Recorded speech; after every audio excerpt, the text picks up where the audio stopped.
ലോക്സഭാ തെരഞ്ഞെടുപ്പിലെ CPM സ്ഥാനാർത്ഥികളുടെ കാര്യത്തിൽ ഇന്ന് അന്തിമ തീരുമാനമുണ്ടാകും. രാവിലെ ചേരുന്ന സംസ്ഥാന സെക്രട്ടേറിയറ്റും ഉച്ചയ്ക്ക് ചേരുന്ന സംസ്ഥാന കമ്മിറ്റിയും ജില്ലാ സെക്രട്ടേറിയറ്റ് തയ്യാറാക്കിയ സ്ഥാനാർത്ഥി നിർദ്ദേശങ്ങൾ ചർച്ച ചെയ്യും. CPM മത്സരിക്കുന്ന 15 സീറ്റുകളിലേക്കുള്ള സ്ഥാനാർത്ഥികളെ സംബന്ധിച്ച ഏകദേശ ധാരണയായിട്ടുണ്ട്. സംസ്ഥാന സെക്രട്ടേറിയറ്റ് നൽകിയ പട്ടികയിൽ നിന്നുള്ള ചർച്ചയ്ക്ക് പിന്നാലെ ഭൂരിപക്ഷ മണ്ഡലങ്ങളിലും ഒരു പേരിലേക്ക് എത്തിയിട്ടുണ്ട്. അതിൽ ചില മാറ്റങ്ങൾ നാളത്തോടെ ഉണ്ടായേക്കും. നാളെ രാവിലെ സംസ്ഥാന സെക്രട്ടേറിയറ്റും വൈകിട്ട് 3 മണിക്ക് സംസ്ഥാന കമ്മിറ്റിയുമാണ് നടക്കുന്നത്. ആലത്തൂരിൽ മന്ത്രി കെ രാധാകൃഷ്ണൻ ഇറങ്ങും. കേന്ദ്ര കമ്മിറ്റി അംഗങ്ങളായ KK ശൈലജ വടകരയിലും TM തോമസ് ഐസക് പത്തനംതിട്ടയിലും ഇളമരം കരീം കോഴിക്കോടും മത്സരിക്കും. തിരുവനന്തപുരം ജില്ലാ സെക്രട്ടറിയും വർക്കല MLA വി ജോയ് ആറ്റിക്കൽ കോട്ട തിരിച്ചുപിടിക്കാൻ ഇറങ്ങും. കാസർഗോഡ് ജില്ലാ സെക്രട്ടറി MP ബാലകൃഷ്ണനെ കാസർഗോഡ് മണ്ഡലത്തിൽ മത്സരിപ്പിക്കണമെന്നാണ് ജില്ലാ നേതൃത്വത്തിന്റെ ശുപാർശ.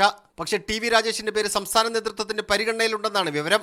കണ്ണൂർ ജില്ലാ സെക്രട്ടറി MB ജയരാജൻ കണ്ണൂരിൽ മത്സരത്തിനിറങ്ങും. പൊന്നാനിയിൽ KT ജലീൽ മത്സരിക്കണമെന്നാണ് CPMന്റെ താൽപര്യം. B വസീഫ്, VP സാനു എന്നീ പേരുകളും സംസ്ഥാന നേതൃത്വത്തിന് മുന്നിലുണ്ട്. മലപ്പുറത്ത് VP സാനു, അബ്ദുള്ള നവാസ് എന്നീ പേരുകളാണ് ചർച്ചയിലുള്ളത്. ചാലക്കുടിയിൽ മുൻ വിദ്യാഭ്യാസ മന്ത്രി C രവീന്ദ്രനാഥിനെയാണ് ജില്ലാ സെക്രട്ടേറിയറ്റ് നിർദ്ദേശിച്ചിട്ടുള്ളത്. Saju Paul, Kerala bank director board അംഗം പുഷ്പദാസ് എന്നീ പേരുകളും പരിഗണിക്കുന്നുണ്ട്. കൊല്ലം മണ്ഡലത്തിൽ NK പ്രേമേന്ദ്രനെ നേരിടാൻ M മുകേഷിനെയാണ് ജില്ലാ പാർട്ടി നിർദ്ദേശിക്കുന്നത്. എന്നാൽ ഐഷ പോറ്റിയുടെ പേര് സംസ്ഥാന നേതൃത്വത്തിന് മുന്നിലുണ്ട്. ഇടുക്കിയിൽ ജോയ്സ് ജോർജ് വീണ്ടും പൊതുസ്വതന്ത്രനായി വന്നേക്കും. ആലപ്പുഴയിൽ ആരിഫ് തന്നെയായിരിക്കും സ്ഥാനാർത്ഥി. എറണാകുളത്ത് പൊതുസ്വതന്ത്രനെയാണ് പാർട്ടി ചിന്തിക്കുന്നത്. യേശുദാസ് പറപ്പള്ളി, KV തോമസിന്റെ മകൾ രേഖ തോമസ് എന്നിവരുടെ പേരുമുണ്ട്. ഇക്കാര്യത്തിൽ സംസ്ഥാന നേതൃത്വം തീരുമാനമെടുക്കട്ടെ എന്ന നിലപാടിലാണ് ജില്ലാ നേതൃത്വം. 3 വനിതകളെങ്കിലും സ്ഥാനാർത്ഥി പട്ടികയിൽ ഉണ്ടാകുമെന്നാണ് വിവരം. പാർലമെന്റ് മണ്ഡലം കമ്മിറ്റികളുടെയും സംസ്ഥാന കമ്മിറ്റിയുടെയും കേന്ദ്ര കമ്മിറ്റിയുടെയും അംഗീകാരത്തിന് പിന്നാലെ ഈ മാസം 27-ന് CPM സ്ഥാനാർത്ഥികളെ പ്രഖ്യാപിക്കും. മീഡിയ 1 തിരുവനന്തപുരം.